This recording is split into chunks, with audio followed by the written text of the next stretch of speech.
I am quote number 33 and my topic is Democracy is not tyranny of majority. When we hear the word democracy, the first thing which comes to everyone's mind is Abraham Lincoln's definition of democracy, which you all have learned at some point of time during our school education. It says democracy is government of the people, by the people and for the people. So simply said, democracy is people's rule. But which people are we really talking about?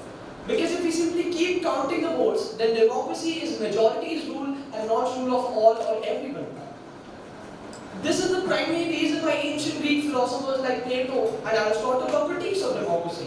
Aristotle even goes to the extent of calling democracy the second worst form of government.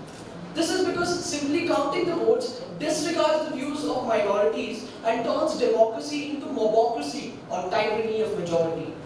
A prominent example of this seen in our neighborhood is that of Sri Lanka, where majoritarianism prevailed in 60s and 70s when a Sinhala majority oppressed the Tamilian minority. That resulted in a civil war spanning several decades and caused a lot of death and destruction. So, democracy is not a head-counting mechanism. Democracy is about deliberation, about consent. These are the essential ideas of democracy.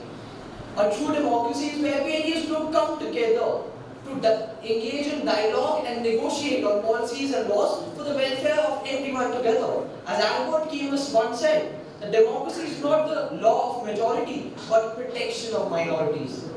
Democracy in itself has been a contested concept in political science. J.S. Mill defined democracy as government by discussion, whereas for Ambedkar, it was about giving voice to the voiceless. Gandhi thought that democracy was about giving equal chance to both the weak and the strong. Irrespective of the interpretation of democracy, the central theme is of welfarism and humanism. Human welfare is at the center of all democracies across the world. The categorical imperative of Immanuel Kant, which is of human dignity, is upheld by all democracies.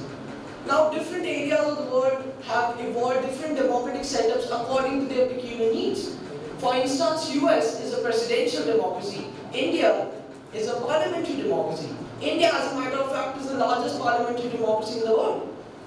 As our Prime Minister has said, that India is known across the world for 3 Ds: demography, diversity, and democracy. Unshackling the chains of colonialism, our founding father chose democracy as the most ideal form of government for an independent India. The primary reason for this was that democracy is the only form of government which will accommodate the huge diversity which is present in India and provide equal rights to both the majority and minority communities. Our constitution also contains several safeguards for protection of minorities, including right to equality under Article 14, the cultural and educational rights for minorities under Article 29 and 30, the 5th schedule, the 6th schedule, and so on and so forth. Recently, the government also introduced the Nari Shakti Vandan Adhiniyam, which provides for 33% reservation for women in state legislatures and parliament. All these steps, including the step of affirmative action or reservation, which we have talked about today, is also one of these steps for upliftment of weaker sections or minorities in our society. These help us in realizing the ideal of Sarvodaya, which was given by Gandhi, and Antyodaya, which was given by Deen Dayal Upadhyay, which talk of upliftment of those who are at the bottommost ladder of society. As John Rawls has said, that society is like a chain. Even the weakest link is as important as the strongest.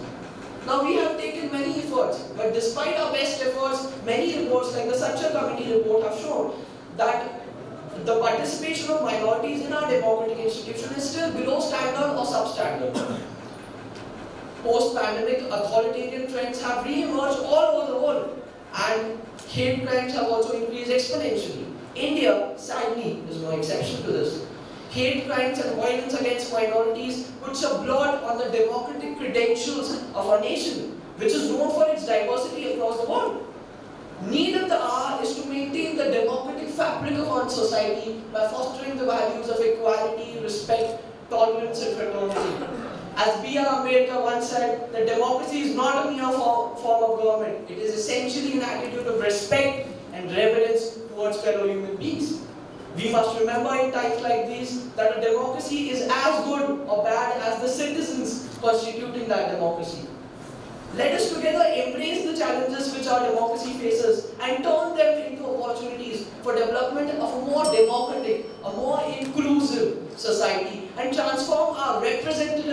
democracy into a more participative democracy.